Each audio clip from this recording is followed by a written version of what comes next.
올해 수능이 꼭 엿새 앞으로 다가왔습니다. 코로나19 확산을 막기 위해서 모든 고등학교가 어제부터 원격 수업에 들어갔고요. 이 학원가 등에 대한 비상방역도 진행이 되고 있는데요. 특히 올해는 문이과를 통합한 첫 수능이기 때문에 수험생들이 신경 써야 할 부분이 훨씬 더 늘었습니다. 오늘 KBS 생생토론에서는 전문가들과 수능 방역 상황 한번 점검하고요. 마무리 전략도 함께 짚어보도록 하겠습니다. 그럼 먼저 토론에 함께할 분들 소개하도록 하겠습니다. 충남교육청 교육혁신과에서 이병도 과장 나오셨습니다. 안녕하세요. 세종고등학교 문민식 교감 선생님 함께하겠습니다. 예, 안녕하세요. 공주대학교 교육학과 김은호 교수 시간 내주셨고요. 안녕하세요. 저희 단골 패널이시죠. 마지막으로 대전 제1학원 이윤 원장 함께하겠습니다. 네, 반갑습니다. 본격적인 토론에 앞서서 영상부터 보시고 이야기 이어가겠습니다.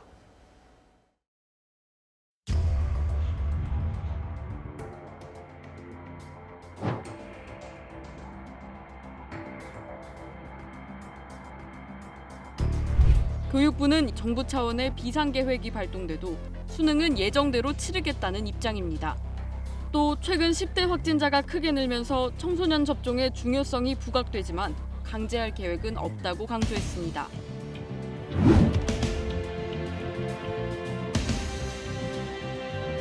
학생 확진자나 또는 자가 격리자가 발생했을 경우에 별도로 마련된 시험장에서 수능을 치를 수 있도록 준비하고 있습니다.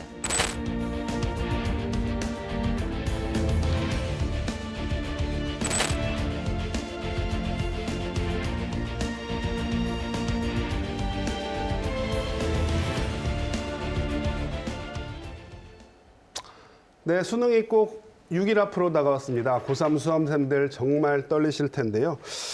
먼저 과장님께 좀 여쭤볼게요. 저희 기사를 봤는데 이번에 전국적으로 수능 응시자가 한 3.3% 정도 늘었다. 숫자로는 한 16,000명 정도가 늘었다고 하는데 예, 그렇습니다. 대전, 세종, 충남도 응시자가 좀 늘었습니까? 어떻습니까? 예, 우리 대전, 세종, 충남 지역도 네네. 작년에 비해서 약 36,700명 정도가 응시했는데 대략 네네. 3% 정도 증가한 상태이고 우리 지역도요? 충남 지역만 따져보아도 네네. 16,739명인데 작년보다 한 577명 정도가 늘은 그런 상태입니다. 네. 이 왜 이렇게 좀 늘어난 겁니까? 어떻든 지금 고3 학생들이 2003년생들이 주 학생인데요. 그렇죠. 예. 출생아 수가 좀 많았습니다. 2003년생들이. 최근 한 쭉 출생아 수가 적어지는 추세인데 네네. 2003년생들은 유독 조금 많은 상태이고 아무래도 이제 코로나 시국 속에서 네. 그 어떤 대학 진학에 대한 뭐 불충분함을 느낀 네. 그런 졸업생이나 검정고시생들의 증가도 약간 영향을 끼친 것으로 파악하고 있습니다. 그러니까 작년에 그러니까 수능 성적이 만족스럽지 않았던 재수생들이 이번에 한번 더 도전을 하는 그런 경우가 많군요. 예. 교관 선생님 바쁘시죠 요즘에? 예. 예. 그 세종고등학교도 어제부터 원격 수업 들어갔습니까? 예, 예. 세종고등학교도 어제부터 원격 수업에 들어갔습니다. 네. 예, 학교 현장은 어제까지도 제가 밤 늦게까지 남아서요. 교실, 수험실을 갖다 점검하고 있고 네. 각종 그 지원할 시스템이라든가 이런 걸 점검하고 있습니다. 네. 세종고에서도 수능 이번에 치르는 예, 거죠? 이번에 세종고에서 수능 시험을 치릅니다. 예. 지금 교감 선생님께서 이렇게 어제 밤 늦게까지 남아서 점검하셨다고 하셨는데 과장님 뭐 방역 대책은 뭐 순조롭게 준비가 되고 있습니까? 어떻습니까? 예, 그 부분에 대해서 이제 우리 수험생은 물론이고 그 우리 주변에서 교육을 사랑하는 분들께서 걱정이 네네. 많으실 텐데 저희들이 최선의 준비를 하고 있습니다. 네. 작년 같은 경우에는 이제 코로나 상황 속에서 2주간 수능이 연기됐었는데 올해는 11월 달 세 번째 목요일인 11월 네네. 18일 날 정상적으로 운영이 됩니다. 네. 말씀도 하셨다시피 어제부터 전체 고등학교들이 네. 대면 수업을 중지하고 원격 네네. 수업으로 전환한 그런 상태입니다. 그래서 수험생은 물론이고 네네. 이 시험에 참여하고 있는 감독관 선생님이나 시험 종사하시는 분들 모두가 네네. 방역 대책을 준수하고 있는 그런 상황이고 네네. 지자체 등의 도움을 받아서 네네. 학교 안팎에 대한 방역도 상당 부분 철저하게 진행하고 있는 그런 상황입니다. 그리고 네. 당일날 네네. 그 아이들이 이제 일반 수험생들은 일반 시험장에서 네, 그리고 네. 자가격리 중인 학생들은 별도 시험장에서 네. 그리고 확진자로 분류된 수험생들은 네. 병원 시험장에서 할 수 있도록 네, 충분한 그런 시험실을 확보하고 만반의 준비를 하고 우리 여러분들 기다리고 있는 그런 상황이라고 말씀드릴 수가 있겠습니다. 네. 교감 선생님, 뭐 만반의 준비는 끝냈다고 하지만 수험생이나 학부모 입장에서는 정말 뭐 애간장이 녹아 들어가는 시기잖아요. 예. 뭐 직접 상대하시니까 얘기 많이 들으실 텐데 요즘 어떤 얘기들 많이 하세요? 예. 크게 그 수능 시험에 대해서 그 네네. 방역에 관련돼서는 크게 걱정할 필요가 없을 것 같습니다. 아, 예. 우선 그 지난해와는 달리 네네. 그 금년에는 기본적으로 고등학교, 중고등학교 선생님들이 그 1, 2차 접종을 마쳤고요. 네네. 그 수험생들도 이미 그 1, 2차 접종이 끝난 상태입니다. 네, 작년하고는 다른 상황이고요. 그리고 방역 조치의 일환이 뭐 교육부는 물론이고 뭐 교육청이라든가 네. 뭐 보건소, 병원, 네. 그다음에 뭐 심지어 뭐 그 행정안전부라든가 네, 뭐 네. 국방부라든가 다 이렇게 연결돼 있어서 학생들이 네. 시험을 치를 수 있도록 체계적 단계적으로 지도하고 있고요. 네, 학교는 현장 중심으로 지금 그 수능 시험을 볼 수 있도록 풀 가동하고 있습니다. 네. 확진 수험생의 경우 뭐 병원이라든가 지역 의료원에 이미 그 통보를 하면 되는 거고요. 격리 수험생의 경우에는 네. 격리 수험생 같은 별도 시험 학교가 있습니다. 네. 그 별도 시험 학교로 안내를 하고 있고요. 네. 이제 문제는 수능 당일날 유증상자가 있을 때 네, 그 네. 아이들은 각 일반 학교에 있는 그 별도 시험실이 따로 있습니다. 그쪽에도- 일반 수험실에도 수험장에도 별도 시험장을 또 준비를 하신 그렇습니다. 거군요. 예. 별도 시험실이 있기 때문에 그쪽으로 안내를 받으면 되고요. 수험생이 의심 증상이 발현됐을 때에는 네. 이 남은 기간 동안에 신속하게 그 선별 진료소를 방문해서 네, 검사를 받고요. 확진 또는 자가격리 통보를 받았다면 바로 보건소에 수능 네. 지원자임을 밝혀야 됩니다. 그리고 이제 교육청에 얘기하면 교육청에서 그에 따라서 조치를 취하게 됩니다. 네. 어제부터 뭐 고등학교 같은 경우는 이제 전격 그 원격 시험으로 전환했고요. 네. 이것도 고등학교 이제 1, 2학년생들도 학교에 안 가는 거죠? 그렇습니다. 예. 방역 차원에서 그 하는 그 적절한 조치라고 생각하고 있고요. 네, 네. 다만 이제 학생들이 그 학교에서 나오지 않기 때문에 밀폐, 밀집, 밀접된 그런 다중 이용 시설을 이용해서는 안 된다고 보고 있고요. 네. 최대한 그런 거에 대한 준비를 할 수 있어야 되겠습니다. 네. 하여튼 일단 증상이 생기면 그 수험생이 아픈 상태잖아요. 네, 몸이 네. 아픈 상태에 시험을 치르는 것 자체가 좋지 않습니다. 네. 방역 활동을 철저히 준수하면서 그 자기 자신이 시험 점검을 하는 것이 매우 중요하다고 생각이 들어갑니다. 네. 원장님, 뭐 수험생이 재학생만 있는 건 아니잖아요. 예. 학원에 있는 그렇죠. 재수생, 삼수생 친구들도 뭐 네. 지금 뭐 많이 힘들 텐데, 예. 학원 쪽도 뭐 방역 상황은 뭐 잘 준비하고 계시죠? 근데 그 학생들이 그래도 학원하고 집하고만 이렇게 다니면서 네, 그 동선 자체를 아주 단순화시켜서 예. 다른 데를 가지 못하게 하고요. 예.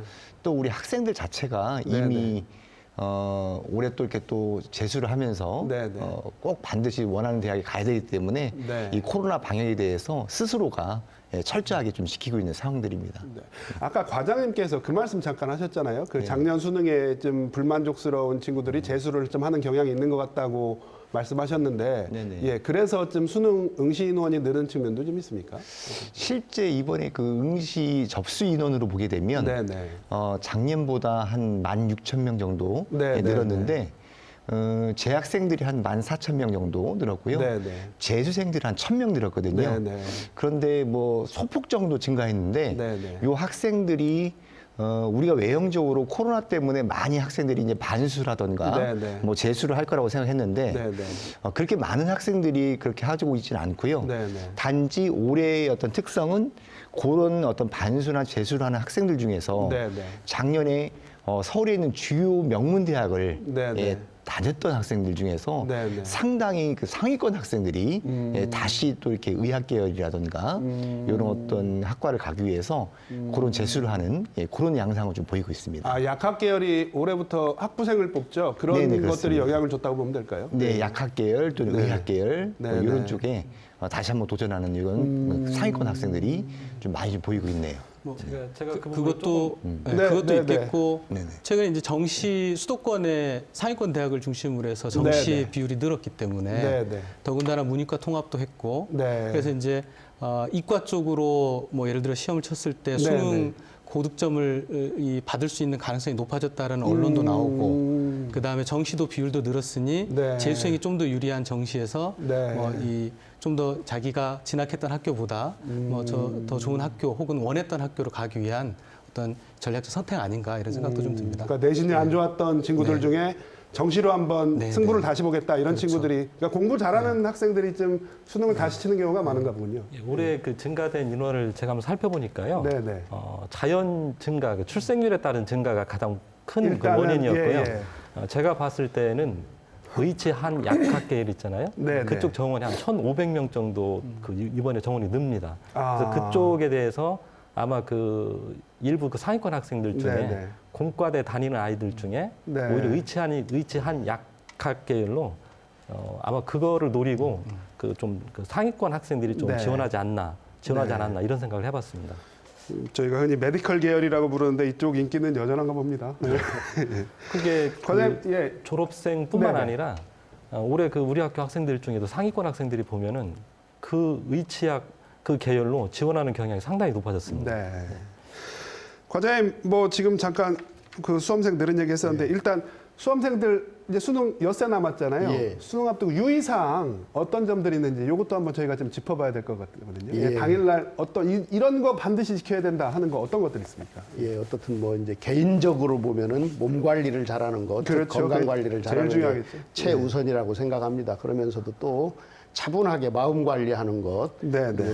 독특하게 할 것이 아니라 평소 하던 대로 차분하게 기다리면서 몸 관리하면서 시험을 준비하면 좋겠다라는 생각이 들고요. 네, 네. 이제 수험생들의 경우에는 시험 전일 11월 17일 날 수험생 예비 소집이 있습니다. 네, 별도로 단체로 모이는 그런 일은 없고 네, 네. 자기들이 지원한 학교, 재학하고 네, 네. 있는 학교나 가서 수험표를 받고 네. 수험생으로서 준비해야 될 여러 가지 유의 사항들을 전달받는 이런 시간이 있습니다. 그래서 네, 네. 꼭 그 수험표를 받아서 네, 네. 숙지한 후에 예. 11월 18일 6시 반부터 출입이 허용이 됩니다. 네, 네. 출입 전에 발열 체크도 하고 여러 가지 증상 확인도 하고 마스크 착용은 반드시 하게 되어 있고 네, 네. 손 소독제를 사용하고 출입을 하도록 되어 있습니다. 물론 네. 자기에게 증상이 있으면 즉각 그 방역 담당관들에게 말씀을 하면은 네, 저희들이 네.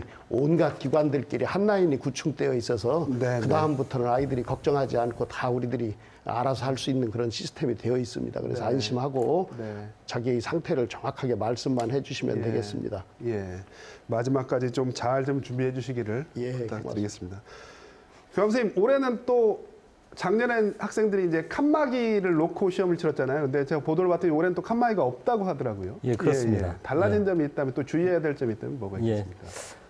작년에는 그 칸막이 설치를 그 완전히 설치해가지고 붙박이로 해서 고정을 했었습니다. 그랬었죠. 그 시험을 예. 치는 데 상당히 불편함이 있었는데요. 네. 올해는 그렇지 않습니다. 네. 칸막이 설치를 하지 않고 있고요. 예, 예. 다만 점심 시간에 학생들이 감염을 마스크를 벗어서 식사를 해야 되기 때문에 점심 시간에 그 종이용 칸막이를 갖다가 임시로 설치합니다. 네. 근데 그거는 이제 2교 시험이 끝나면 그 선생님들이 배부를 하고 네, 밥 네. 먹을 때 칸막이에서 식사를 하고 네. 그리고 식사가 끝나면 마스크 착용하고 그 칸막이는 반납하는 걸로 되어 있습니다. 네. 제가 이제 그 시험을 앞두고 그 수험생들이 좀 지금 시점에서 꼭 네, 주의해야 네. 될 거를 좀 말씀드리고자 합니다. 네, 네, 네. 8시 10분에 지정된 그 고사실에 들어가야 되는데요. 지정된 고사실에 8시 10분까지 들어가려면 사실은 그 고사 학교에는 8시까지는 가야 됩니다. 네, 10분 전에 그래서 제가 도착을 해야 권장하는 되는군요. 거는 예. 10분도 여유가 없습니다. 네. 30분 정도의 여유를 가지고 도착하는 것이 좋습니다. 네. 일단 도착하면 바로 시험실로 가는 것이 아니라 네. 발열 체크라든가 이런 걸 절차를 마쳐야 되기 때문에 30분 전에 가는 것을 좀 권장을 하고 있고요. 권장을 네. 하고요.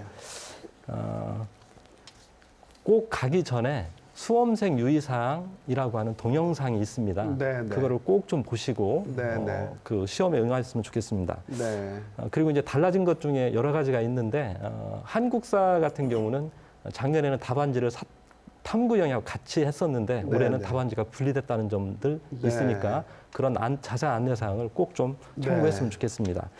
시험장 반입 금지는 금지입니다. 그러니까 가져가서는 안 되는 겁니다. 네. 그러니까 그 전날 시험장에 가서는 안 될 금지된 물품은 아예 가져가지 않는 게 좋습니다. 가방에 넣어놓지 자체를 말아라. 예. 그리고 혹시 가져갔을 경우에 딱 1교시입니다. 1교시 네. 직전에 감독관한테 반드시 반납을 해야 되지. 네. 임의로 자기가 아무 데나 놨다가 네. 핸드폰이 울리거나 했을 때에는 네. 부정행위 처리가 되니까 네. 첫 번째 가져가지 않는다. 네. 두 번째 가져갔을 경우에는 반드시 1교시 전에 감독관한테 반납을 해야 된다. 네. 이거 꼭 좀 유의하시고요. 네. 아울러 꼭 챙겨야 될 게 있습니다. 그 수험표 반드시 좀 챙겨야 될 필요가 있고요. 네. 네. 두 번째 제가 볼 때는 시계 필요합니다. 네. 아날로그용 시계가 있어야지만 자기가 그 시간표를 알 수 있습니다. 학교 네. 수험장에는 시간표가 부착되어 있지 않습니다. 네. 본인이 시계를 챙겨야 되는 거 전날 가져갈 가방이라든가 옷에다가 미리 챙겨놓는 것이 좋겠습니다. 네.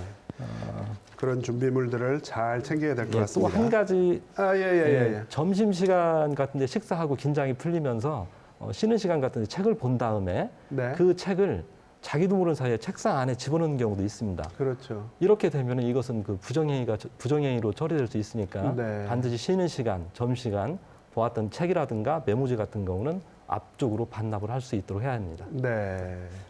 그런 부분까지 좀 주의를 해야 저희가 되겠군요. 보면 그 수능의 시험장이 어디냐 이걸 이제 잘못 아시는 분들이 계세요. 그렇죠. 그런 시험장은 분들 항상 교실이라고 있죠. 예. 생각을 하시는 분들이 있는데 예. 그래서 이제 교육부나 교육과정평가원에서 시험장은 학교 전체가 시험장이기 때문에 네. 교문에 들고 들어가면 안 되도록 돼 있는 거죠. 그래서 교감 선생님 말씀하신 것처럼 전자기기 같은 경우는 네. 교문을 넘어설 수 없다 이렇게 생각하고 네. 수험장에 가시는 게 좋을 것 같습니다. 혹시라도 교문을 넘어섰으면 감독관들에게 반드시 제출을 하고요. 맞습니다. 예. 이제 한 가지만 더 말씀드린다면 네. 그 6일 정도 지금 남은 시점입니다. 예. 수능 시간표에 의해서 하루 일과를 지금 가정학습 아이들이 집에 있잖아요. 네. 그 수능 시간표를 떼서 일어나는 시간, 네, 학교 네, 네. 그 시험장에 가는 시간, 그다음에 1교시에 국어 영역이라면 국어 영역에 대한 공부를 맞춰서 그 리듬을 타고 공부를 하는 것도 좋은 네. 방법이라고 생각을 합니다. 저희가 그런 부분은 이따 다시 한번 좀 짚어보도록 하고요. 주제를 좀 바꿔서요. 문이과 통합 수능 얘기를 좀 해보겠습니다. 사실 문과 이과가 구별이 사라진다? 이거는 참 오래된 세대일수록 참 상상하기 힘든 일이었는데요. 통합형 수능이 올해 처음 시행이 되는데 원장님 이 문이과 통합형 수능 어떤 건지 좀 일단 좀 정리를 좀 해주신다면 설명을 좀 먼저 좀 가볍게 좀 해주고 넘어가시죠. 예. 우선 외형적으로는 문이과 이 통합이라는 것은 특히 수학 같은 경우가 이제 가형과 나형으로 네네. 해서 그 자연계열 학생들은 가형을 시험을 봤었고요. 네네. 인문계열 학생들은 나형을 시험을 봤었는데 네네. 이제 가형, 나형이라는 것은 폐지가 되고 이제 수원, 수투에서 공통 과목을 보고 네. 그 다음에 이제 확률과 통계, 그다음 미적분, 네. 그다음에 기하 이렇게 세 개의 선택 과목을 파트로 해서 시험을 보고 있고요. 네네. 또 국어 같은 경우에는 이제 공통 과목이 있고 네. 또 언어와 매체, 또 화법과 작문 네. 이렇게 선택 과목이 나눠져 있고요. 네네. 그다음에 이제 사탐과 과탐을 우리가 문이과가 또 이게 구분해서 네. 시험을 봤었는데 그랬었죠. 그 사탐과 과탐 자체를 이제 자유롭게 네. 선택해서 시험 볼 수 있는 이런 외형적인 체제를 갖추고 있지요. 네. 네. 본인이 원하는 과목을 그냥 선택해서 그것만 보면 되는 겁니까? 예, 우선 외형적으로는 그렇게 되어 있는데요. 네네. 이제 우리가 좀 실제적으로 좀 들어갔을 때 네네. 서울에 있는 주요 대학들은 네네. 예를 들어 자연계열을 지원하고 싶은 학생들은 네네. 당연히 수학을 뭐 작년에는 가형을 했었는데 네네. 올해 같은 경우에는 이제 공통 과목은 당연히 봐야 되고요. 네. 미적이나 네. 기하를 선택을 해야 되고 네. 또 사탐과 과탐을 뭐 자유롭게 선택할 수 있다고 하지만 네네. 또 서울에 있는 주요 대학들은 네. 과탐을 지정을 했기 때문에 네네. 그 내가 원하는 학과가 자연계열인가 네네. 아니면 인문계열인가에 따라서 네. 그 어떤 좀 지정된 과목들을 네. 우리가 또 선택을 해야 되는 네. 이런 또 면들이 좀 있습니다. 네.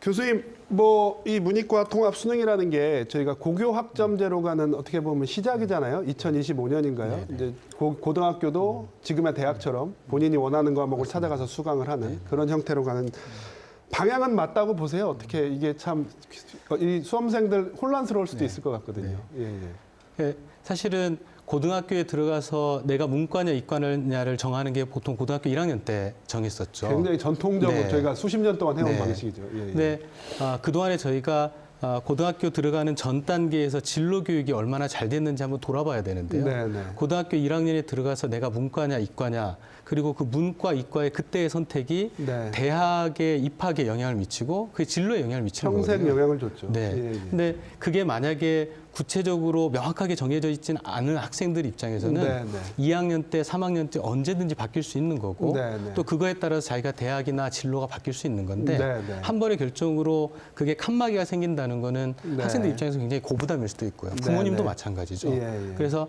학생들이 가급적이면 공통적인 교육 과정을 거치면서 네, 언제든지 네. 자기가 진로 설정에 따라서 네, 네. 이 선택을 할 수 있도록 가는 방향은 옳다라고 저는 생각이 들고요. 네, 네. 이제 그것들을 하기 위한 준비가 충분히 됐느냐 이건 네, 이제 네. 저희가 같이 좀 고민을 더 해야 될 부분들이 네. 남아 있는 것 같습니다. 오늘 그 얘기까지 좀 했으면 네. 쉽지만 시간이 될지 모르겠습니다. 예. 이 아, 모니터 예, 통합 예. 관련해서 하나만 좀 네, 네, 네, 사실 네. 이제 저도 수험생을 둔 부모도 아니고 주변에 이제 수험생이 또 이 가족 중에 있는 건 아니어서 언론을 통해서 나오는 얘기들, 그다음에 학생들이 언론의 인터뷰에서 얘기하는 것들을 들어보면 네, 네. 이제 아까 수학도 원장님 말씀하셨는데 수학의 공통 부분 말고 선택 부분이 있다 그랬잖아요. 미적분하고 네, 네, 네. 기하하고 확률 통계가 네, 네. 뭘 선택해야 나한테 유리할까 하는 판단들을 지금 열심히 또 하거든요. 네, 네. 근데 제가 생각하기에는 거기에는 전체 참여 학생 수하고 그 시험을 그 과목으로 치는 학생들의 점수 분포를 다 고려해야지만 네, 나한테 네. 정말 유리한 게 뭔지가 나와요. 네, 네. 근데 그것까지 계산해가지고 선택을 하기에는 네, 네. 너무 힘들고요. 네, 네.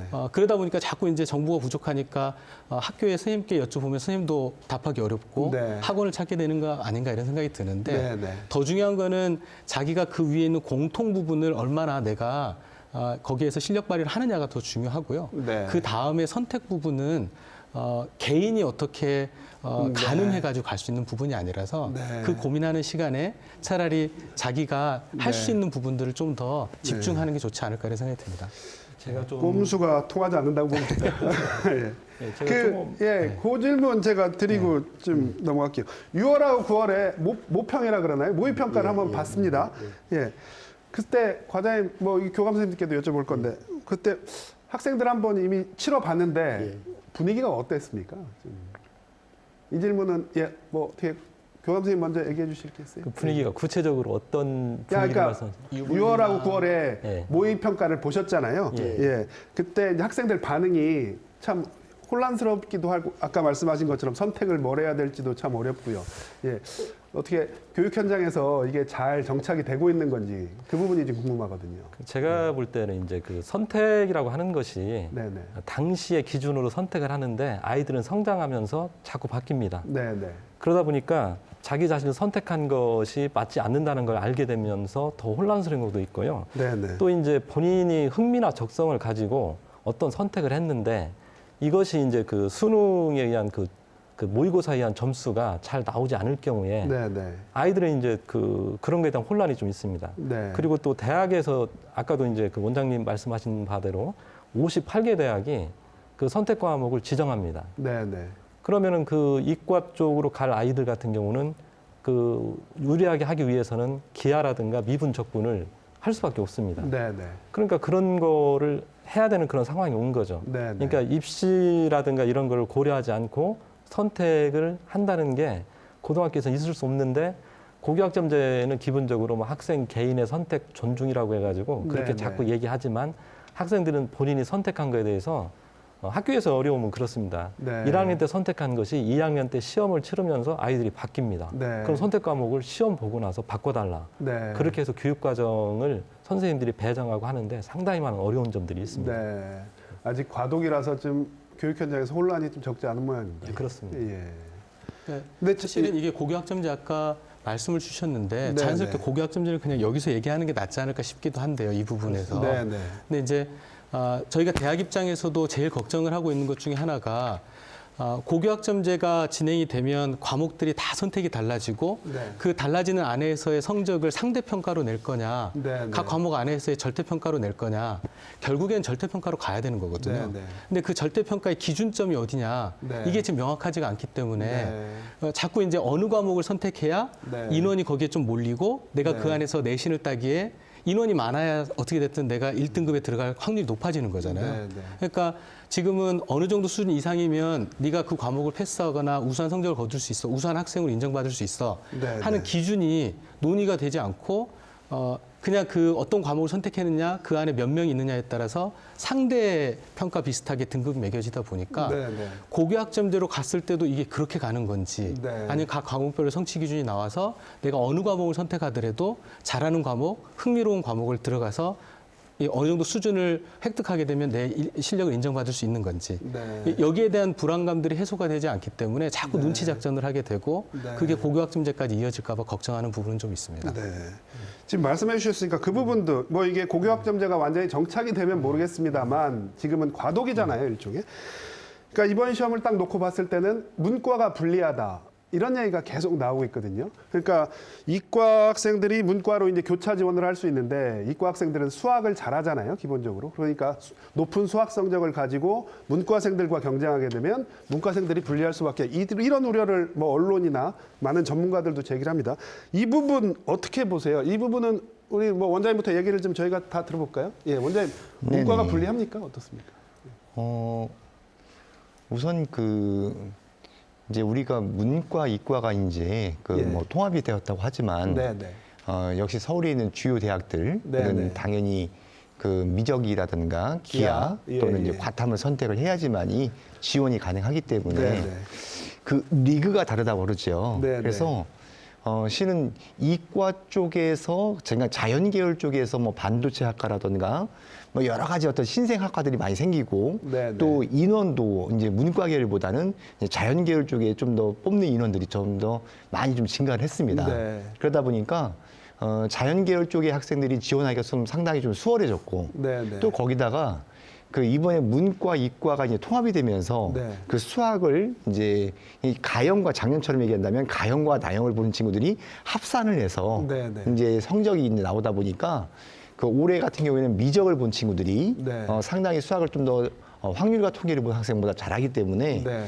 그 학생들의 표준 점수가 네, 더 네. 높게 나올 수밖에 없습니다. 네, 네. 예, 왜냐하면 그 공통 과목에 대한 원점수 평균이 네, 높기 네. 때문에 네, 네. 그래서 그 산출 방식에 따라서 네. 당연히 서로 합산을 하니까 네, 네. 좀 단순하게 얘기하면 작년에 가형을 봤던 뭐 학생들이 2등급이었다면 네, 네. 이번에 한 9월 달 보니까 1등급으로 등급이 올라가고 있고 네, 네. 또 이제 문과였던 학생들이 네. 뭐 수학이 한 2등급이었으면 네. 그 친구들이 합산을 하다 보니까 3등급으로 떨어지는 네. 이런 식으로 외형적으로도 그런 표면적인 면들이 있지요. 네, 네. 하지만 중요한 건 그 이과 학생들이 네, 네. 그 뭐 공대를 원했던 학생들이 네. 뭐 무조건적으로 나는 뭐 영문학과를 갈 거야, 네, 네. 뭐 인문계 쪽으로 갈 거야 이런 식으로 어떤 그 리그를 벗어나서 네, 네. 인문계 쪽으로 돌아서는 비율은 그게 크지는 않습니다. 네. 그래서 우리가 좀 더 표면적으로 자연 계열 학생들이 인문 계열 쪽으로 넘어갔을 경우에 네, 네. 특히 이제 수학에 대한 표준 점수가 높다 보니까 네, 네. 이 친구들이 유리할 거라고 생각하는데 네, 네.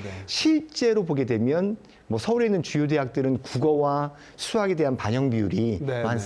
40 되기는 하지만 네, 네. 실제로 또 다른 대학들은 국어에 대한 반영 비율이 좀 더 높거든요. 네. 예를 들면 여기 대전에 있는 뭐 충남대학교만 하더라도 네, 네. 인문 계열은 국어에 대한 반영 비율이 45%, 네. 수학이 25%거든요. 네. 그 말은 단적으로 얘기한다면 내가 미적이나 기하를 열심히 공부해서 네, 네. 수학 점수를 잘 맞았는데 네, 네. 이 친구들이 자연 계열 쪽으로 지원하게 되면 수학에 대한 반영 비율이 훨씬 높은데 네, 네. 인문 계열 쪽으로 지원해서 그런 어떤 불리한 어떤 그런 어떤 조합으로 네. 갈 필요는 없다는 얘기죠. 네. 근데 뭐 서울 쪽이야 뭐 국어와 수학에 대한 반영 비율이 서로 동등하게 높은 대학들이 많기 때문에 네, 네. 그런 면에서 그쪽으로 유입이 됐을 경우에 문과 학생들이 상대적으로 불리한 점은 많지만 네.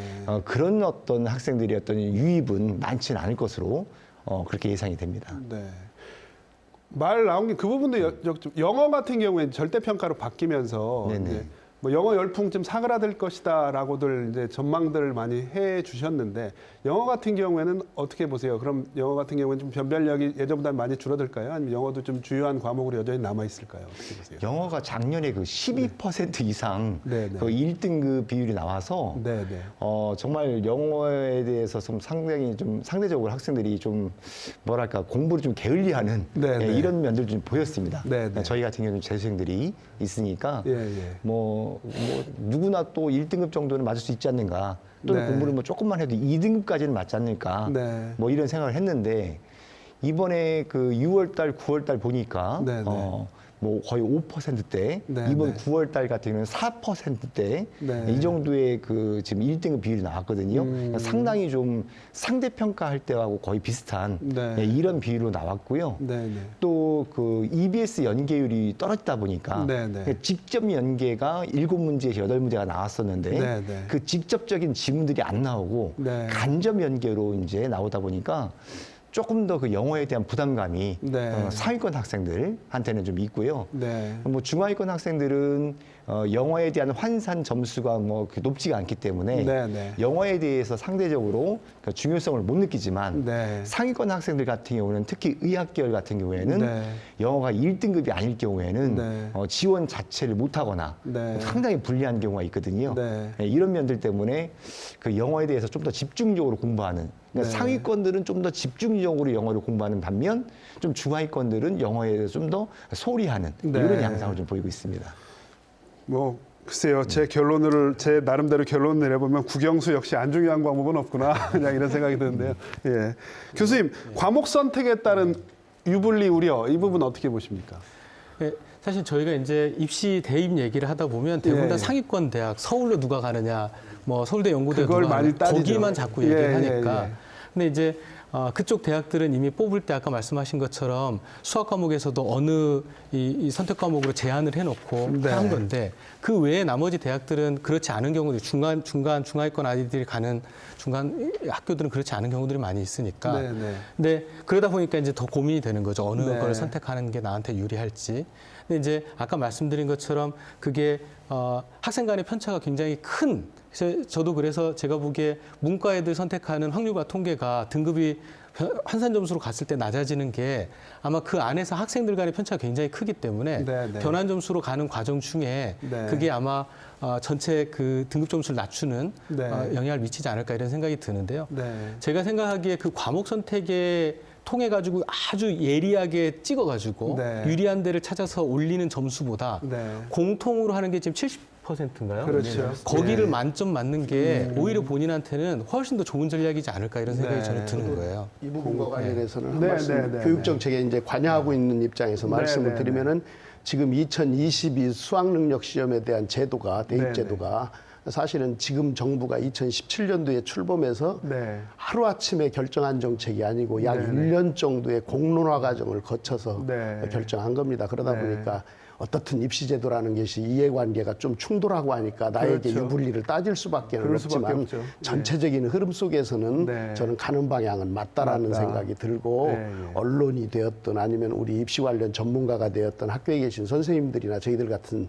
교육청에 근무하는 분들이 예. 이 제도가 정착할 수 있는데 많은 힘을 실어주는 네. 그런 말씀이나 지원이 있어야 되지 않을까 하는 그런 네. 생각을 합니다. 물론 뭐 소소한 부분에서 개선할 점은 있겠지만은 네, 네. 그 방향성을 근본적으로 흐트러뜨리는 네, 이런 그 어떤 여러 가지 정책이나 이런 것들은 결코 바람직하지 않다. 네. 아이들에게 지속 가능하고 어떤 안정적인 이런 대입 제도가 정착될 수 있도록 우리가 함께 네. 노력했으면 하는 그런 생각을 갖고 있습니다. 저는. 네.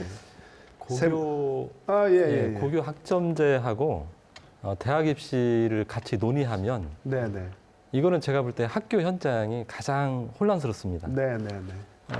제가 볼 때는 국가적 차원에서는 그 고교 학점제가 도입한 나라에서 수능을 절대 평가를 하지 않는 나라는 우리나라밖에 없습니다. 네. 우리나라도 이 수능이 절대 평가가 돼야 되는데 네. 수능이 절대 평가가 되어야지만 국가에서 결정을 해줘야죠. 근데 그런 네. 결정 안 하고 있다 보니까 이제 대입하고 관계가 되면은 이런 네. 문제가 생깁니다. 예. 고교 학점제는 학생의 그 선택권 존중이잖아요. 네, 네. 그러면 학생이 정말 하고 싶은 거, 수학 하기 싫은 사람은 수학 안 하고 네, 네. 그 영어를 더 중요한 영어를 해야 되는데 예. 이게 이제 입시를 입시하고 연관되다 보니까 확률과 통계도 문과형 학생들이 이제 많이 했잖아요. 수학을 좀. 네, 네. 그거에 비해서 이제 그 대학에서 58개 대학이 이공계열에서 그 기하라든가 네, 미분적분을 지정을 하잖아요. 네, 네. 그럼 당연히 그 이과 쪽 성향 아이들은 그쪽을 할 수밖에 없는 거고요. 네, 네. 오히려 대학교가 이렇게 지정을 하는 것이 네. 고교 학점제에는 상당히 좀 간섭이 되고 있습니다. 네. 그런 문제가 있고요. 그 국가 차원에서 그 수능을 갖다가 사실은 좀 정부가 고교 네, 학점제를 추진을 하려면 수능은 절대평가 쪽으로 가야 되는 게 맞고요. 네, 네. 그다음에 지금까지 보면은 뭐 OECD의 선진 국가라든가 뭐 네. 개정 교육 과정이라든가 4차 산업혁명 모든 걸 보면 그 창의 융합형 인재잖아요. 네, 네. 그러려면은 그 창의 융합형 인재를 육성하기 위해서 고교 학점제 어떤 취지나 방향이 맞게 되는데 네. 제가 볼 때는 교육부에서도 대입제도과하고 교육과정과가 이게 사실은 통합이 잘 안 됩니다. 예. 각자 이게 따로 가기 때문에 그 혼란이 학교 현장에 왔을 때는 고스란히 있습니다. 예를 들면 네.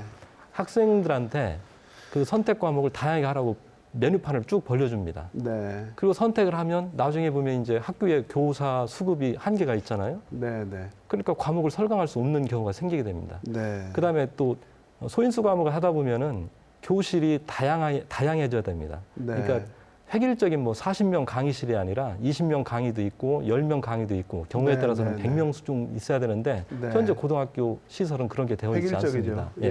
그러니까 교원 수급도 늘려야 되는데 네. 사실은 좀 정부에서는 줄이는 그런 차원이죠. 예. 그래서 그런 것들이 제가 볼 때는 여러 가지 좀 학교 현장을 어렵게 하는 측면이 있습니다. 저희가 그런 얘기까지 다 하려면 오늘 밤새 토론해도 부족할 것 같긴 합니다. 예. 참 중요한 문제이긴 한데요. 저희 이제 수능 이후 얘기 좀 해보죠. 이제 뭐 요즘 그냥 언론 보도를 보면 이제 지방대는 수시 수도권 주요 대학들은 정시 위주로 간다. 뭐 이런 보도들이 많습니다. 수능 이후에 뭐 수능이 끝났다고 끝난 건 아니니까요. 우리 학생들 어떤 점들 좀 주목해야 될까요? 원장님 그 수능 이후 이제 좀 수시 전략이라든가 이런 부분 좀 짚어주신다면요. 근데 그 수능 이후에 이제 바로 또 이제 그 논술, 면접, 이런 전형들, 수시 전형들이 그 있는데요.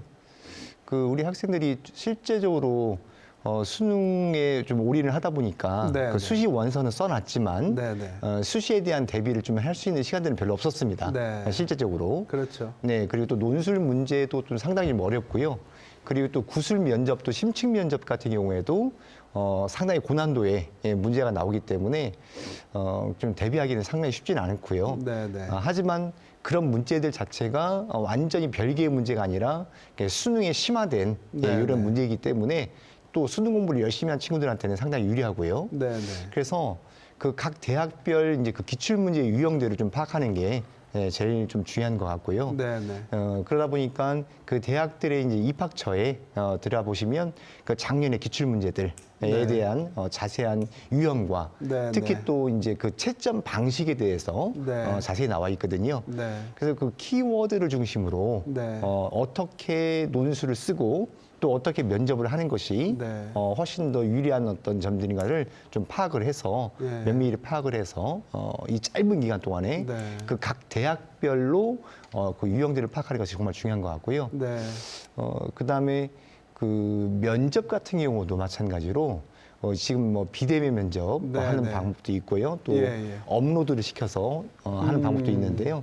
그 학교마다의 어떤 그런 방식들이 다르다 보니까 네. 그런 면들을 좀 파악을 해서 네. 그런 주의사항들도 그 동영상으로 잘 나와 있거든요. 네. 그것도 꼭 좀 확인을 하고 네. 그렇게 해서 좀 대비를 좀 하셔야 될 것 같습니다. 아, 우리나라 대입제도 정말 너무 어렵습니다. 그냥 수능 끝난 게 정말 끝난 게 아닌데.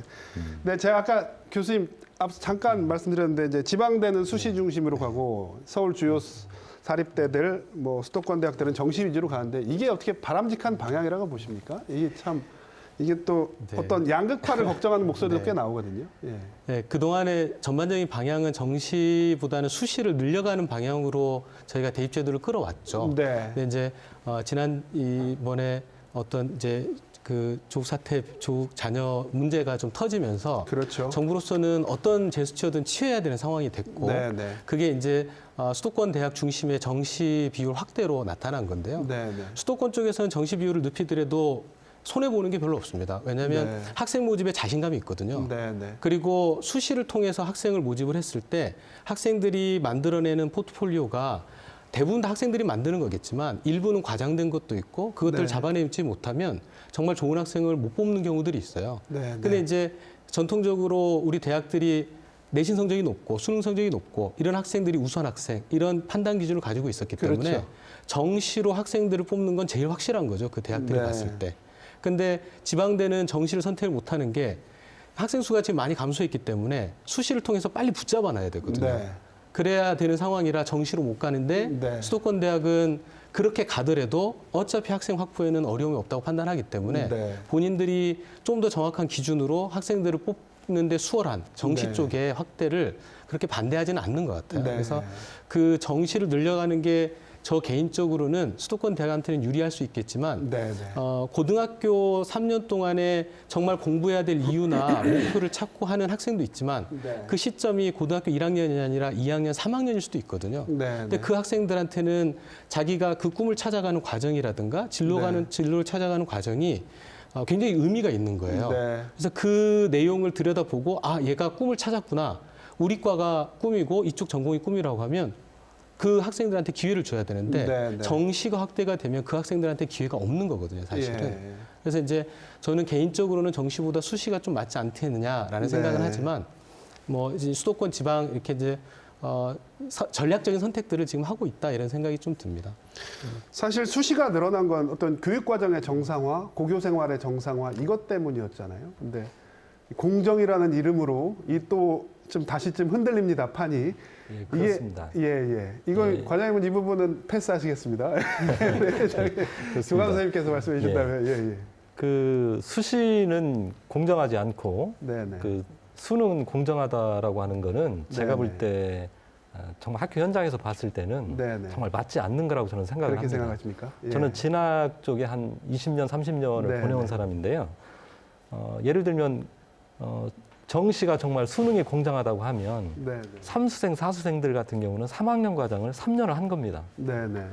근데 그 1, 2학년 지금 재학생들 같은 경우는 각종 그 교육 과정에 따른 수행 평가 등등 하면서 온갖 준비를 다 해야 되는데 네.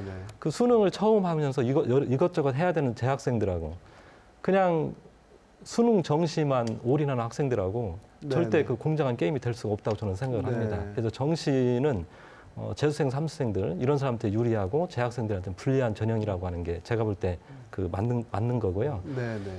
대학의 서울에 있는 그 주요 대학이 정시를 확대한다는 것은 사실은 이제 대학에서 그 원치 않든 교육부에 상당히 강요한 측면이 있습니다. 네. 30%로 제한을 뒀을 때에도 이미 어느 대학 같은 경우는 그 최저 등급을 제한을 걸어놔서 수시에서 떨어지게 한 다음에 정시로 인원을 확대하는 전략도 폈었습니다. 네. 그러다 보니까 실제 정시 모집이 40%, 50%, 60%에 입학했는데 지금 40% 이상을 갖다 정시에서 뽑게 한다고 하면은 훨씬 더 많은 학생들이 네. 그 뭐라고 할까 정시생들이 가게 되고 그렇겠죠. 지방에서 있는 그 수시를 갖다가 노리는 교육 과정의 정상화를 하고 있는 학교에서는 그 수시에 대한 파이가 적어지잖아요. 네, 그게 네. 상당히 불리한 측면이 있습니다. 네. 예, 사실 저희가 좀 정확하게 들여다봐야 될 필요가 있는데 2004년에 서울대학교 사회대학에서 네. 신입생들 자료를 전체를 가지고요. 한 10년치 자료였던 것 같은데 네. 서울대 누가 들어오는가라는 연구를 한 적이 있어요. 네. 사실 그 연구는 평준화 제도를 반대하기 위해서 한 연구예요. 네. 근데 공교롭게도 그 결과를 들여다보면 강남에 소위 이제 이 좋은 뭐 사회적 경제적 지위가 네. 높은 그런 부모를 둔 학생의 그런 자녀들이 서울대 들어오는 비율이 점차 늘어났다라는 게 대치동 확인이 기대들이요. 됐거든요. 예. 그 결과로 그 연구 책임자는 이제 그걸 고교 평준화 공격하는 데 쓰긴 했는데 네. 그게 말이 안 된다는 얘기가 있었고요. 근데 네. 중요한 거는 그분들이 분석한 결과 안에 수능이라는 그 제도가 네. 반복적인 학습이나 학원에서의 그런 쪽집게 과외나 이런 것들을 통해 가지고 점수를 만들어낼 수 있는 가능성이 훨씬 더 높다라고 네. 이미 그쪽에서 얘기를 했고요. 그거는 네. 평준화 쪽을 찬성하는 쪽이 아니라 반대하는 쪽에서 그 결과를 이미 내놓은 게 있거든요. 네. 그래서 이제 수능의 이 공정성이나 네. 이런 것들이 결코 수시에 비해서 공정하지가 않은데 이번 수시의 이 제도 관련해 가지고 불미스러운 일이 생기면서 그게 오히려 더 공정한 거 네. 아니냐라는 반발 심리로 넘어간 게 아닌가 싶어서 좀 정확히 들여다봐야 이 부분은 되고, 저희가 네. 한번 토론 기회를 다시 한번 네네. 마련하겠습니다. 과연 정시가 공정한 거냐 이 부분에 대해서는 우리 네 분 패널 다시 모시고 저희가 한번 기회를 마련하고요. 저희가 이제 방송 정리할 시간이 다 됐습니다. 시간이 부족한데요. 마무리 발언 들을 시간이거든요. 저희 1분 정도밖에 시간을 못 드릴 것 같아요. 짧게밖에 시간을 못 드리겠는데 지금 마음 졸일 수험생과 학부모들에게 뭐라고 조언하시겠습니까? 이 부분은 우리 원장님부터 제가 부탁을 드려도 될까요? 예, 네. 좀 짧게 부탁드립니다. 알겠습니다. 그 우리 학생들 그 수능 대박을 다들 꿈꾸고 있는데 네. 실제로 그 수능 대박보다는 내가 실수를 하지 않고 최하 자기가 원하는 점수의 그 이하로 맞지 않는 이런 어떤 좀 전략을 펼치는 게 좋을 것 같습니다. 네, 너무 최고의 점수를 원하려고 하다 보면 더 긴장감이 들고 그렇죠. 예, 더 심적인 부담감이 있기 때문에 내가 맞아야 될 점수 그 이하로 좀 떨어지지 않게끔 실수를 최소화하는 네. 그런 좀 냉정한 이런 마음을 좀 가지고 좀 수능에 좀 임했으면 하는 바람입니다. 멘탈 관리. 네네. 교수님, 예. 네. 마무리 어, 발언 부탁드립니다. 수능 얘기는 원장님이 해주셨으니까 네, 저는 네. 수능 이후에 수시를 네. 준비하는 면접을 준비하는 과정에 대해서 좀 말씀을 드리면요. 저희가 면접 과정에서 확인하는 것들은 고등학교에 그러한 경험들을 진짜 했는지 네. 그리고 그걸 왜 했는지를 물어보거든요. 네. 그래서 그 과정 중에 그게 학교에서 그냥 하라고 했기 때문에 한 건지 아니면 내가 꿈꾸는 진로를 찾아가기 위해서 내가 찾고 주도적으로 그런 것들을 만들어 왔는지를 확인하는 과정이기 때문에 거기에 대한 생각들을 정리를 해가지고 면접에 임한다고 하면 좋은 결과가 있지 않을까 생각합니다. 네. 교관선생님, 좀 짧게 부탁드릴게요. 저희가 시간이 없습니다. 예. 예, 다른 부분들은 제가 이제 말씀 안 드리고요. 네네. 시험장 감독관은 기본적으로 선생님들입니다. 네. 그 선생님들이기 때문에 그 감독관은 두려움의 대상이 아니고 네. 내가 필요한 거를 지원해 줄 수 있는 그렇죠. 선생님들입니다. 예. 그래서 필요하거나 궁금한 게 있으면 네. 시험장 감독관들한테 질문하고 요구하고 하면 네. 될 것 같습니다. 감독관들에게 도움을 청하는 걸 주저하지 마라. 예, 과장님. 예, 수험생 여러분, 어려운 환경 속에서 공부하느라고 애쓰셨고 가족분들께서도 지원하느라고 고생하셨습니다. 여러분들이 지금껏 준비한 것을 충분히 발휘할 수 있도록 교육당국과 여러 선생님들이 여러분들을 안전하고 최선의 시험 할 수 있도록 준비하고 있습니다. 여러분들을 기다리겠습니다. 몸 관리, 건강 관리 잘 하시고 모두가 함께 꿈꾸는 행복을 위해서 여러분들이 좋은 시험을 볼 수 있도록 했으면 좋겠습니다. 예, 고맙습니다. 마무리까지 잘 부탁드리겠습니다. 예. 네, 수능을 코앞에 둔 고3 수험생들 스트레스 정말 극에 달해 있을 텐데요. 수능 좀 못 봐도 괜찮습니다. 길게 보면 인생의 작은 과정일 뿐입니다. 부담감은 내려놓으시고요. 남은 기간 컨디션 조절 잘 하셔서 그동안 갈고 닦은 실력 마음껏 발휘하시기 바랍니다. 다행히 올해 수능일에는 평년보다 날씨가 딱 포근해서요. 수능 한파 걱정은 하지 않아도 된다고 합니다.